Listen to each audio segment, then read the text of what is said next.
Good afternoon, everyone. Thank you for joining me today for the CACFP At Risk After School 101 webinar. This webinar is being recorded. Certificates will be emailed out to those of you attending the live webinar today. If you're viewing this as a recorded webinar, be sure to track your participation with a dated sign-in sheet and keep the documentation in your program records. My name is Alyssa Mank. I am a Child and Adult Care Food Program Contract Specialist for the Department of Education. We have a large group today, so if you have questions regarding my presentation, please enter them into the webinar chat box or send me an email, which should be listed on your screen, but it's not working. There we go. We've been receiving a lot of questions regarding LD 577, so we'll be compiling the questions and adding them to our frequently asked questions tool, which is currently posted on the CACFP At Risk webpage. And my voice is a little scratchy today because I've been on the phone with a lot of people this week regarding LD 577, and I'm starting to lose my voice, so please be patient with me today. What is LD 577? It's titled An Act to Increase Access to Nutritious Foods in Schools by Implementing an After-School Food Program for At-Risk Students. The public law is available to view online at the link on your screen. LD 577 states, beginning with the 2020 school year, a school administrative unit with at least one public school in which 50% of students qualified for a free or reduced price lunch during the preceding school year shall participate in the federal Child and Adult Care Food Program. So how do I know if my school district meets the 50% or more criteria? In anticipation of this question, DOE Child Nutrition created a report and told all the schools that meet the 50% or more qualifier. The link to the full report is available on your screen and on the CACFP At Risk webpage. It is important to know that the image of the 534 report on your screen is just a snippet of the qualifying districts. Please check the full report to see if any of your district schools are listed.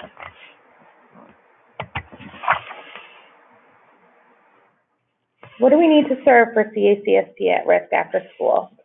Well, there typically are two meal types. Snack, which has two components, and it's the same meal pattern and reimbursement rate as the National School Lunch After School Snack Program. Or you can serve supper, which is 5 components. Supper can be in unitized containers, or you can put it through the normal lunch line. It can be hot or cold, which is a great way to use unserved items from lunch. Schools can use offer versus serve, offer 5 components, and a student must take at least 3 components. The reimbursement rate is $3.64 for each supper meal served. So that's the $3.41 reimbursement rate plus 23 cents cash in lieu of commodities. So it can be a moneymaker for your school. Districts can serve on snow days, school vacations, and weekends through CACFP. Districts can even serve breakfast and lunch on those days with prior approval. It's important to know that snack or supper can be served as soon as the school day ends. So an example of this could be the school dismissal bell rings at 2:30. Your district can serve supper at 2:30 p.m. The one thing that's really important for at-risk CACFP is that participants need to eat their meal on site.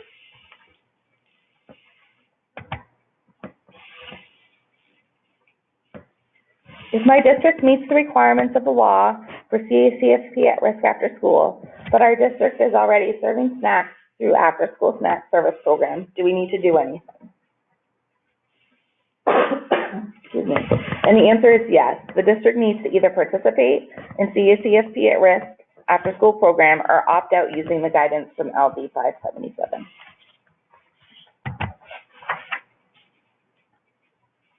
What if our district does not offer an after-school enrichment activity? What are we required to do?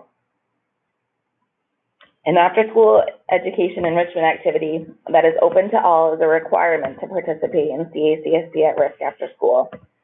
If your district does not provide enrichment or education activities, the district does not qualify for CACFP at risk and must opt out using the guidance in LD 577, or you can start an enrichment program.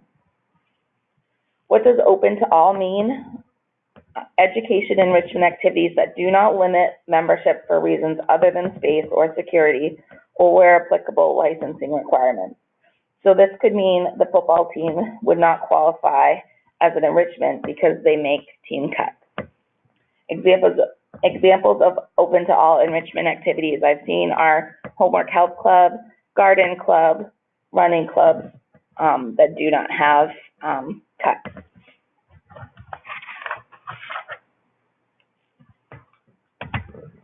So if you go through the process and you realize, well, this isn't going to work for us, how does my district opt out? By law, a school administrative unit that is required to operate the program may choose not to operate the program if it determines by a vote of the governing body of the school after notice and public hearing that operating such a program would be financially or logistically impractical. So this could simply be a school board meeting which allows a public hearing prior to the voting.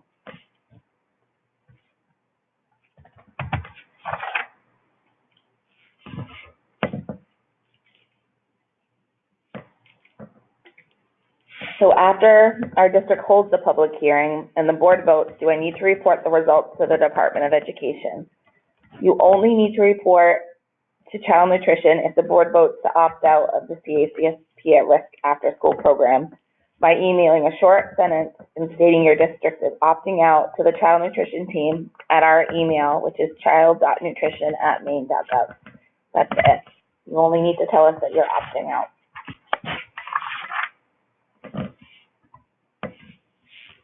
Under LD 577, when do schools have their public hearing by? Is there a deadline or a timeline? LD 577 states beginning with the 2020 school year, a school that qualifies shall participate in CACFP at risk.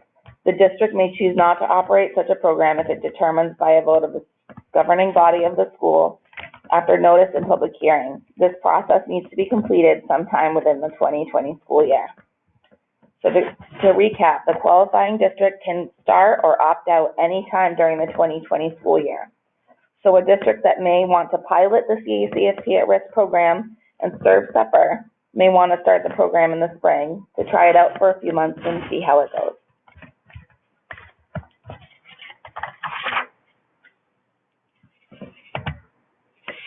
So what is the process for starting the program?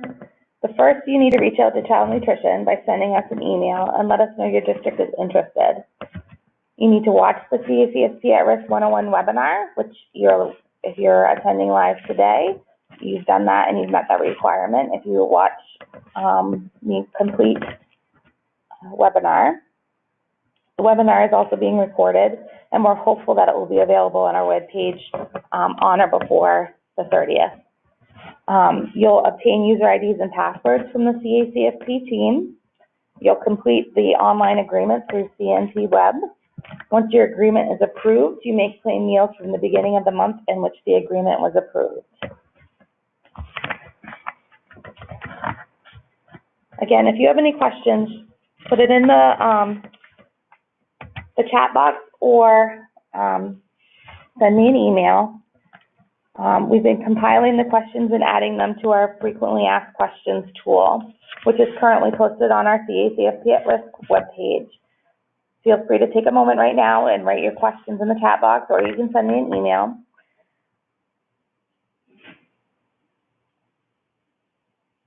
If you have any questions about what you heard or need more for your clarification, each district and school is unique, so please reach out to us. We really want to help. Now I'm going to move on and dig into the basics about CACFP at risk. First, we're going to talk about the CACFP meal pattern. This is the CACFP meal pattern. I've attached the food chart as a document to this webinar. You should be able to open a copy on your screen, and it's under the handout section of the webinar box. It's important to know that you would serve participants between the ages of, if you were to serve participants between the ages of 13 and 18, the same serving sizes you would serve them as the 6 to 12 age group. Those are minimum serving sizes. We certainly encourage your districts to serve more to the older kids, however, it's not a requirement. So this is the lunch and supper meal pattern. There are 5 components: milk, fruit, vegetable, grain, and a meat alternate.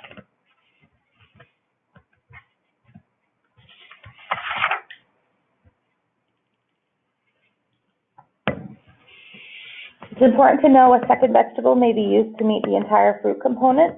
When 2 vegetables are served at lunch or supper, 2 different kinds of vegetables must be served. The second vegetable must at least be the same serving size as the serving of fruit that it replaced. If seeds or nuts are served as a meat alternate, they can only credit as 50% of the portion size.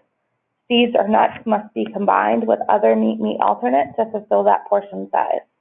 So we usually say if you're serving a peanut butter and jelly sandwich, make sure that you're serving a cheese stick with it. It's important to know that pureed fruits and vegetables used as part of a meal item, such as pureed carrots and a sauce used for macaroni and cheese, can count as a credible vegetable as long as the dish also contains at least 1/8 of a cup of recognizable vegetable per serving. 2 servings of different beans or legumes can count as a vegetable and as a meat alternate in the same meal if they are in separate dishes. Legumes may be served as part of a salad as a vegetable component, and a distinctly different legume may be served as part of a soup or chili as a meat alternate component. A full serving of the legumes included in each dish must be served to each child in order to claim both a vegetable and a meat alternate component. Most children eat enough fruit during the day, so allowing the 2 vegetables at lunch and supper increases exposure to a wider variety of vegetables.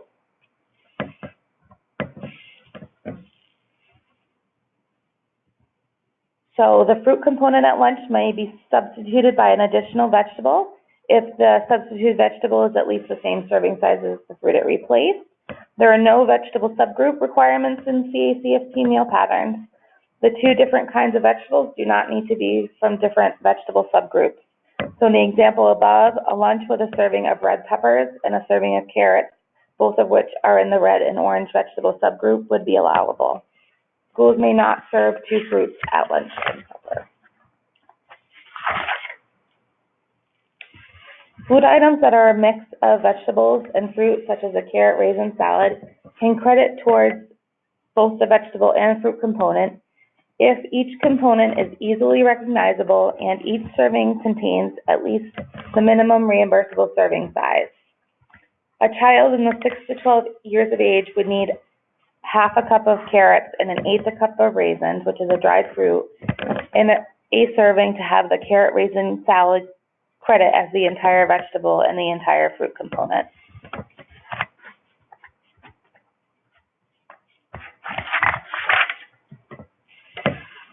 It's important to know, and I'm sure most of you are aware, that a 1/4 cup of dried fruit credits as 1/2 cup of fruit.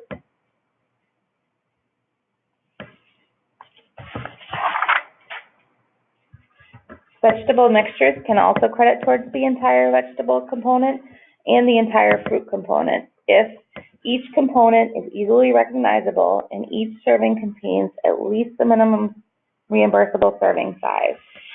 So a child 6 to 12 years of age would need to receive 1/2 cup of broccoli and a 1/4 cup of cauliflower.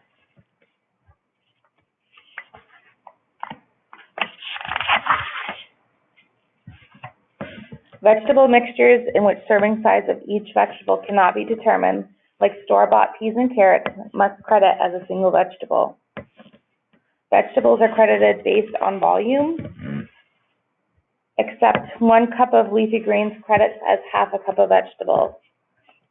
Tomatoes and avocados are also considered vegetables in the CACFP program. This is the snack meal pattern. Only 2 of the components for a snack may be only 1 of the 2 components may be a beverage for a snack. You can't have a liquid snack in the CACFP. In CACFP, 1 grain component served per day must be whole grain rich. On this slide is a resource created by the National CACFP Sponsors Association that we have available on our webpage. This handout shows you how to correctly identify a whole grain rich food item using the rule of 3. If a school serves only 1 meal or snack per day, the grain served at that meal must be whole grain rich. Grain requirements, grain-based desserts. So this is different for schools. Grain-based desserts cannot count towards the grain requirement at any meal or snack in CACFP. This is used to help reduce the amount of added sugars and saturated fats children consume, which as a percent of calories is particularly high in children.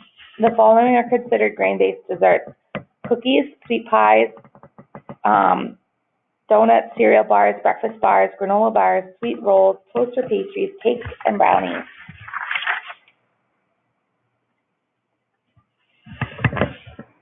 There are exceptions.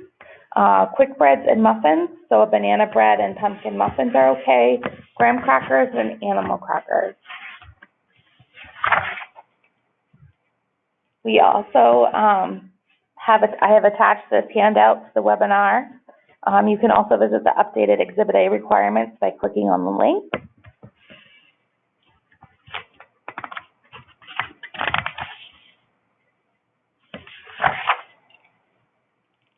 USDA also has this great handout regarding serving milk in the CACFP program. It has a lot of great information, and there's a quick guide for serving milk to all ages in CACFP. On the back page, it gives you space to practice and identify the correct milk for the different age groups. So for schools and kids under the age of 6 years old, they can't have flavored milk. So it's important for schools to remember that, because at-risk sites are open, so you can have kids, school-age kids from 5 to 18.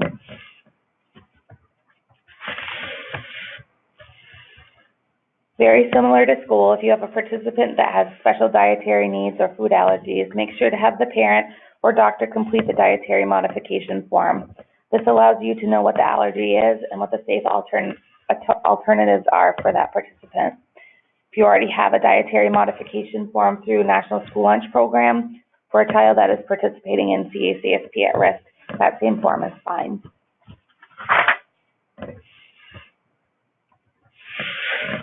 I touched on this a little bit already, but at-risk programs can operate outside regular school hours. This includes holidays, vacations, and snow days. At-risk sites can serve up to 1 meal and 1 snack per child per day.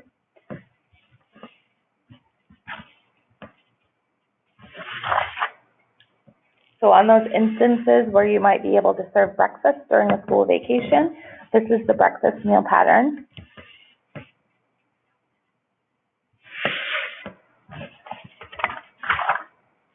Vegetables and fruits are one combined component at breakfast. There are no vegetable subgroup requirements in CACFP meal pattern. Breakfast cereals. So cereals served must contain no more than 6 grams of sugar per dry ounce. Breakfast cereals include ready-to-eat cereals, instant, and hot cereals. So how do I determine if a breakfast cereal is within the sugar limit? You can use the Maine Special Supplemental Nutrition Program for Women, Infant, and Children approved breakfast cereal list. So any cereal on that list qualifies. You can use the USDA's Team Nutrition Training Worksheet. They have a bunch of these available on the Team Nutrition webpage. So for this one, they created a table. You look at the nutrition fact label and compare it to the table to see if your breakfast cereal qualifies. You can use the nutrition facts label on the breakfast cereal packaging to calculate the sugar content per dry ounce. And Team Nutrition also has this worksheet that helps you figure out the math. Juice. For CACFP meal patterns, full strength 100% fruit or vegetable juice may be used to meet the entire vegetable or fruit requirement at only 1 meal or snack per day. Limiting juice to once per day helps increase the fruit and vegetable consumption.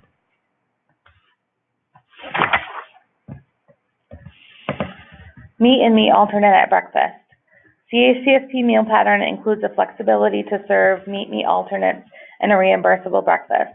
Schools may substitute the entire grain component with a meat alternate at breakfast a maximum of 3 times per week. Yogurt must contain no more than 23 grams of sugar per 6 ounces.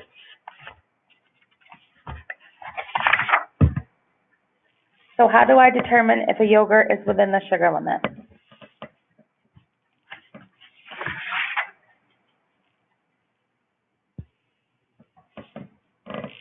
Use USDA's Team Nutrition Training Worksheet. Again, you compare your label to the chart that they created and see if it qualifies. Or Team Nutrition has another handout. It's available on their webpage.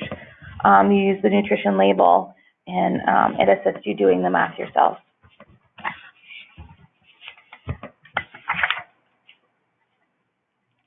Offer versus serve is allowed to at-risk sites. All the required meal components must be offered to each child, and each participant may decline to take 1 or 2 of the meal components depending on the meal being served. Offer versus serve is not allowed at snack time. Offer versus serve reduces food waste. A mixed component item containing 3 or more components may not be declined.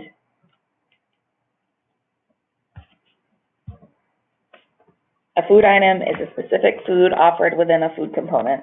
Turkey on whole grain bread is a food item that contains 2 food components. And again, offer versus serve is not allowed at snacks. USDA has this great handout for offer versus serve in Child and Adult Care Food Program, and it's available on the Team Nutrition webpage. Now we're going to dig into the record-keeping portion of CACFP. It's a little different than schools, so it's important to keep notes. A federal requirement, record-keeping is a federal requirement for participation in CACFP. It provides documentation that you are meeting the program regulations and are eligible to receive federal reimbursement money. Records must be kept for 3 years plus the current fiscal year. Record-keeping requirements also help prevent fraud. If you're going through an audit, certainly keep your records until the audit is closed. There are a lot of different types of records that you need to keep for CACFP today. Today we're going to go over what you need to keep on file and where. Keep your records well organized. It will save all of us time and energy when we come to review your program. The current and past year must be kept on site. The other 2 years can be kept off site if you have space issues.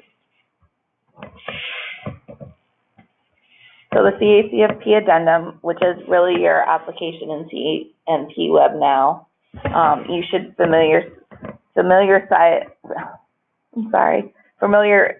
yourself with your CNP sponsor agreement. It's a handy reference to ensure that what you're claiming for reimbursement is approved. You can record changes in CNP Web as they occur and get prior approval from the state office. Your agreement number in CNP Web is preceded by the agreement year. For example, 19 year, and then the agreement number was 150.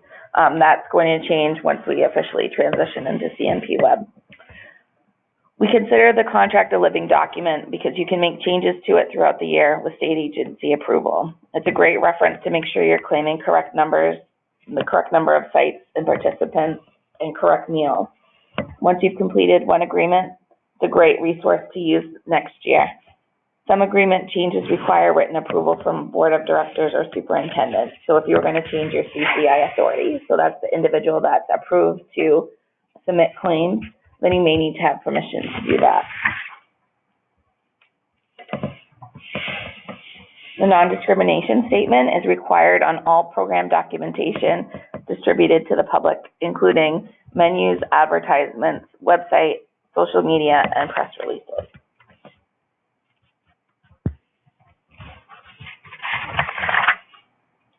For the non-discrimination statement, wording of the statement must be exact and cannot be changed in any way. The print size of the non-discrimination statement cannot be smaller than the text of the material. The full statement should be used in all materials mentioning CACFP or USDA. The short statement can be used on other materials when there is lack of space. And the short statement requires prior permission from Maine DOE. And an example of that would be like your menus. This is the full non-discrimination statement.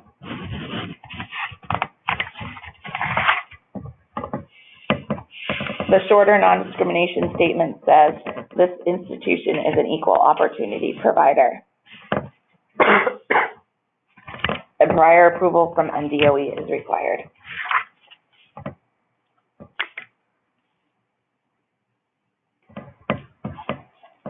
Okay, records available for public view.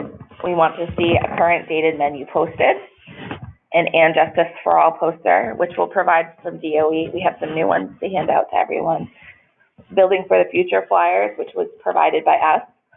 There are different record keeping requirements for different types of documentation. These are records that must be made available for public view, and we will check on these when we review your program. Oops, I'm sorry, going the wrong way. I'm sorry. Menu requirements. You must post it in public view. You need to date all of your menus. Menus must show all the components served each day because schools are not required to do production records for CACFP. So we need to see what you're actually serving.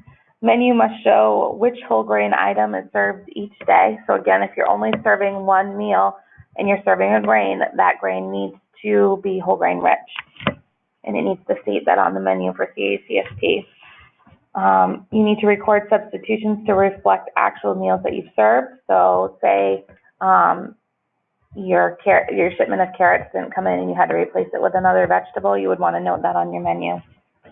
Non-discrimination statements if sent home with participants. So if your menus are sent home, they need to have that short statement on them. And then a milk statement specifying the types of milk that you're serving.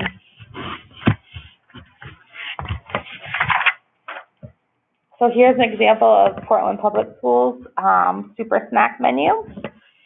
They serve the supper meal pattern, but to make it more fun, call it a super snack.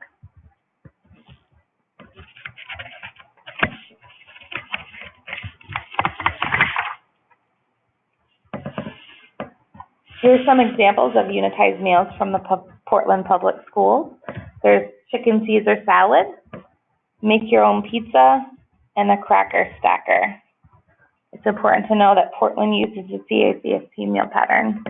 And thank you to Jane McLucas for sharing these pictures with me. Portland Public Schools delivers meals to their schools from the central kitchen in Cambro containers to keep meals at the correct temperatures. Each at-risk meal service is different for every school in every district. Some use carts, some use the normal lunch line. Find a way that works best for your students and your staff. So each district, even in between schools, service their at-risk meal sites differently. So as long as you're following the federal regulations, you need to do it whichever way is easier for you and your staff.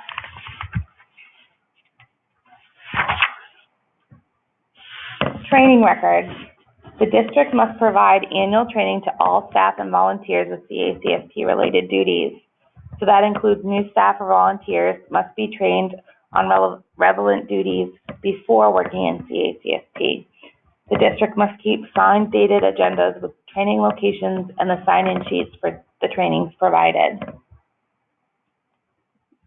The district needs to train on topics related to the staff member's CACFP duties. So an example, you don't need to train someone on how to take point-of-service meal counts if they only file the claim. We have a form available to help track staff training, which includes the required training topics.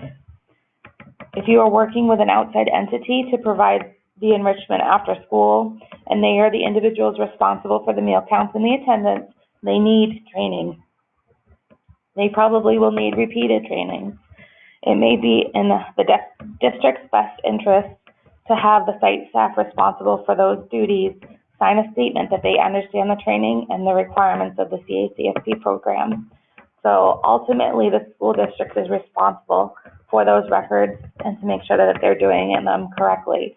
So if you're partnering with another outside entity, you guys need to make sure you're on the same page.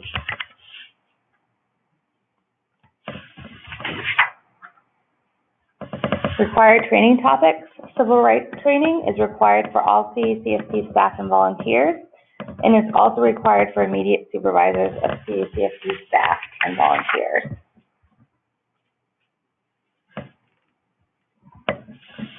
We have a civil rights webinar on our webpage and available in Schoology. If you're interested in Schoology, once you join at risk, you can contact April Taylor to get access. Civil rights is required for all CACFP staff and volunteers, like I said. If staff have met this annual requirement through the National School Lunch Program or through the Summer Food Service Program, please keep documentation of training for CACFP as well.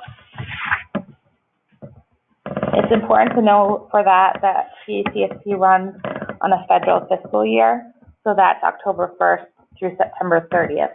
So you would need to do annual in-house training during that time.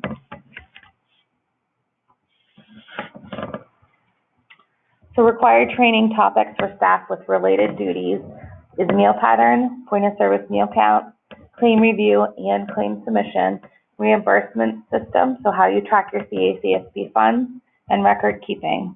Remember, this is in-house training, not trainings that you receive from the state or elsewhere.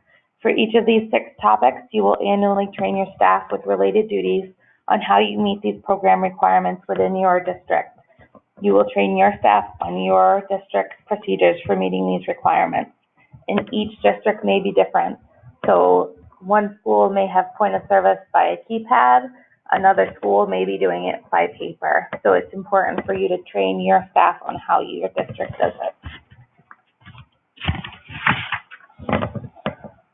This is the training worksheet that I talked about earlier. It functions as the sign-in sheet and agenda. Topics covered during the trainings are checked off, and the staff sign the sign-in sheet. It makes it really easy. And it's a good reminder of the topics that you're required to cover annually.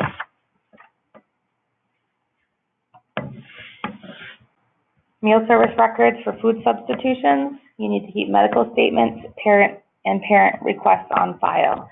We touched on it briefly earlier, but it's imperative that you keep any doctor's notes or parental requests regarding food substitutions, especially if those substitutions result in a child not meeting the CACFP meal pattern. They will document why you may not be meeting the meal pattern. Also, they prevent any suspicion of discrimination if one child is not eating the same food as everyone else.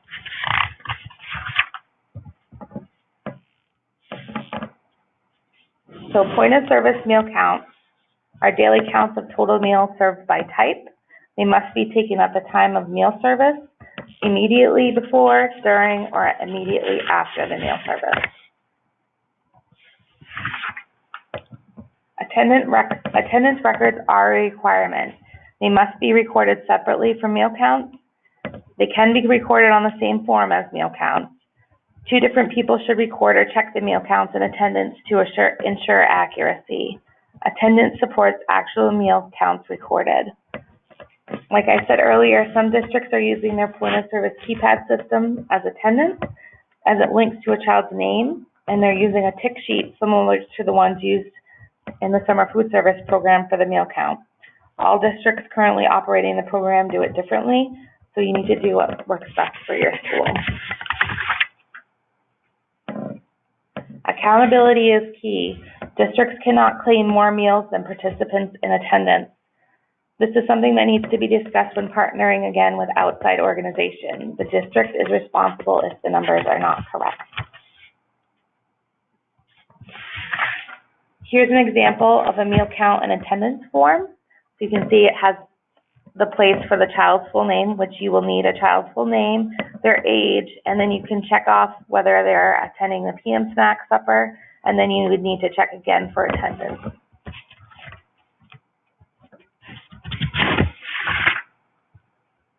So monitoring and 5-day reconciliations are required for institutions with more than one site. These help ensure program integrity. This document is listed as an attachment to this webinar under the handout.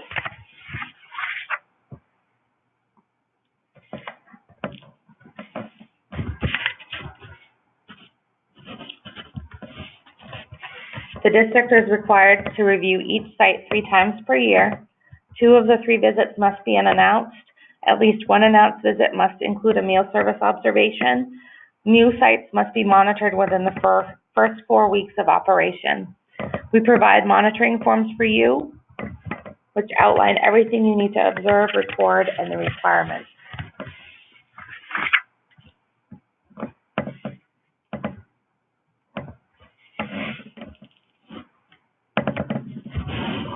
So when you're monitoring multiple sites, it's important to remember the amount of time between visits cannot exceed 6 months. The timing of unannounced visits must vary so they are not predictable. You need to make sure that you vary meal services that you observe. So if you observe breakfast one time, you need to observe lunch another time. If serving suppers, evening snacks, or weekend meals, you need to make sure that you observe those too.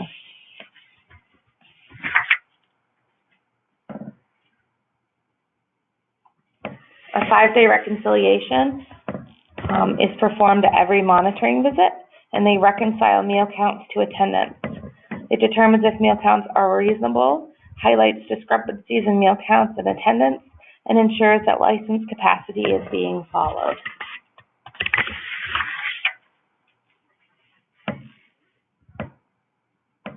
This is the 5-day reconciliation form. Again, it compares meal counts to attendance. You fill out your 5-day reconciliation form with attendance and meal count figures for the day of the monitoring visit, plus the 5 previous days, and then ask yourself, do they reconcile? Do they look okay? This document is listed as an attachment to this webinar as well.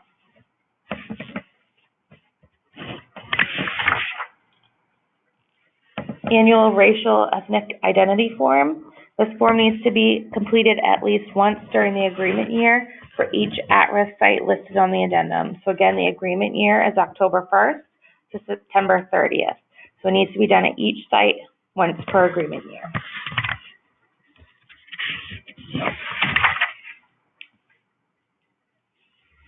Claims for reimbursement. District completes and submits claims for reimbursement to DOE monthly within CNP Web. You're going to be required to keep monthly claim information on file along with supporting documentation. Each claim applies to a single calendar month, so February 1st to February 28th, even if that month ends in the middle of a week.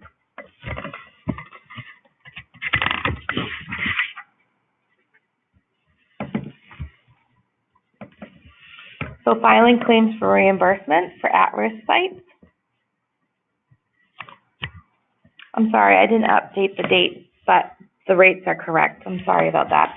These are the current reimbursement rates. CIL stands for cash in lieu. This is extra reimbursement money that you will receive for every lunch and supper served that meets the meal pattern. So for every free lunch and supper you serve, you'll actually get $3.64 in reimbursement.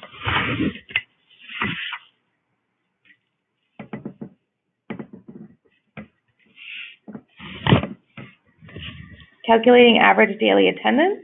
At the end of each day, determine the total number of different kids who attended the site. At the end of the claim month, add the daily totals from step 1. This is your total monthly attendance. Divide the figure from step 2 by the number of operating days in the month. So operating days is any time during the month that you're serving children for at-risk. Make sure you always round up to the next whole number. It's really important to calculate your ADA correctly. A small error in calculating this can result in claim filing errors and delay in payment. So here's an example, calculating the average daily attendance. It seems fairly easy, but we do see quite a few errors with people calculating ADA.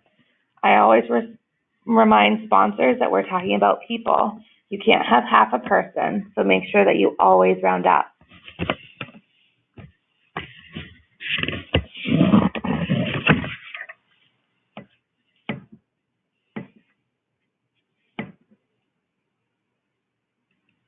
Filing claims for reimbursement tips. Make sure that the number of meals that you claim at any one meal or service time, supper or snack, does not exceed the number of operating days multiplied by the average daily attendance.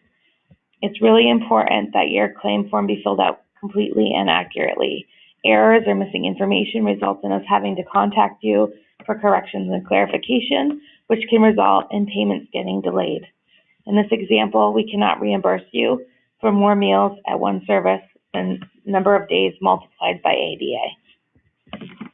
So our system would kick it back to us and say there was an issue, and then you'd have to go in and fix your numbers so that we could process your claim.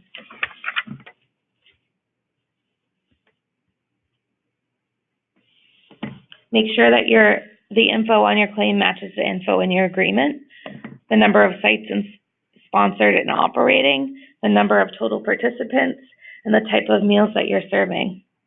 You must notify the state office and get approval for agreement changes before filing claims with those changes.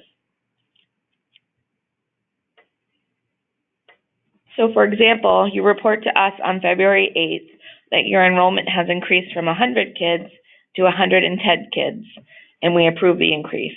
I can process your February claim and beyond for 110 kids, but I cannot process your January claim with 110 kids or any month prior to February with that number. What you put in your agreement reflects what you can claim, so it's important to make those changes in the CNP Web online system.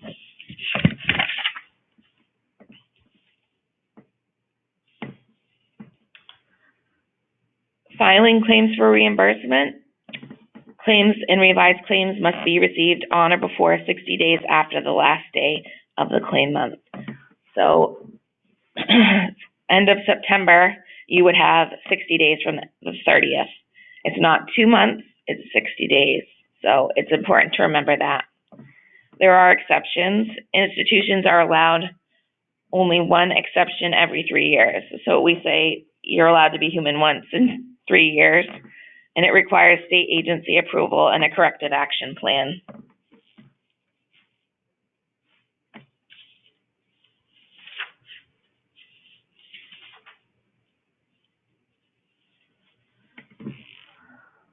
Filing claims for reimbursement. Claims are going to be processed using CNP Web, and there'll be details to come. Currently, our payment system releases reimbursement payments weekly. The earlier you submit your claim, the faster you'll receive your reimbursement payment. Claims received, entered, and approved by the state office by 3 p.m. on Wednesdays will have their payment released on either the following Friday or Monday, depending on the institution's preferred method of payment. Claims would need to be received correct by Monday. Reimbursement can be in the form of a paper check or electronic funds transfer, depending on how your payment is set up with the state. So however that is set up with the financial department in the state is how you receive your reimbursement. If you have any issues or questions about filing your claim or your reimbursement, you can email the claims email address, or you can talk to April Taylor. She's our claims specialist. We are currently looking forward to having electronic payment system to improve the payment process. So we're hoping to start that next month. Thank you for attending the at-risk webinar today. If you are interested in starting an at-risk program at your district, you have just completed one of the steps by attending today, so congratulations. Participants attending the live webinar will receive a certificate via email. If you are viewing this as a recorded webinar, just be sure to track your participation with a dated sign-in sheet and keep documentation in your program records. Again, please reach out to me via email with any questions regarding LD 577, or if you're interested in starting the at-risk program. Thank you for attending today.